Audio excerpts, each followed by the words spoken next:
Angers 17ème reçoit Guingamp 10ème, des Angevins qui sortent d'une victoire après 3 défaites, ça va un petit peu mieux, mais il faut confirmer à la maison. Attention à Guingamp qui a réussi une victoire et 3 nuls de suite sur les dernières rencontres, une équipe bretonne relativement solide et qui a de l'avance sur la zone rouge. Le SCO d'Angers va donc essayer de réaliser ce qui est le plus dur pour cette équipe depuis le début de la saison, accumuler des victoires à domicile. Pourtant dès le début de la partie, les joueurs locaux sont très pressants, ils récupèrent ce ballon. C'est la première attaque du match avec un débordement suivi d'un centre. Flavien Tay est bien placé, la reprise de la tête est victorieuse. On joue depuis 38 secondes et Angers mène déjà 1-0 contre Guingamp. Le premier but de la saison pour Flavien Tay. C'est l'entame de match rêvé. Encore faut-il la confirmer, et c'est ce que font les Angevins avec ce nouveau coup de pied arrêté. Cette fois-ci la tête est signée Pierrick Capel, mais c'est directement sur Calais Johnson.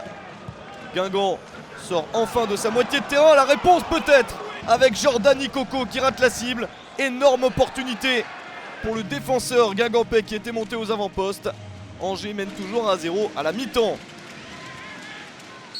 En seconde période, Guingamp améliore considérablement les choses. Le visage de l'équipe d'Antoine Comboiré est meilleur, même si les opportunités les plus franches sont pour Angers. Avec notamment ce tir enveloppé, sauvé par un défenseur, en l'occurrence Christophe Kerbrat. Guingamp au fur et à mesure réussit à obtenir d'autres occasions, notamment cette reprise de la tête. Une petite panique dans la défense. C'est suivi de ce tir non cadré. La tête était puissante, elle était signée Mustapha Diallo, mais ça n'a pas payé. Le chrono tourne en faveur d'Angers qui récupère la balle en fin de match et réussit à porter le score à 2-0, 89e minute. Karl Toko Ekambi va de son but traditionnel, c'est son 14e de la saison.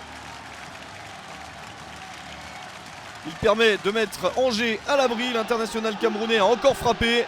C'est suivi de ce coup franc de Thomas Mangani, bien sauvé par Calais Johnson. Mais les Angevins ne sont pas rassasiés et insistent jusqu'au bout des arrêts de jeu pour inscrire le 3e but, celui d'Ismaël Traoré. Le capitaine du SCO marque son 2e but de la saison. L'international ivoirien clôt le spectacle. Angers beaucoup plus efficace que d'habitude, marque beaucoup dans cette rencontre. 3 buts contre Guingamp pour un score net de 3-0.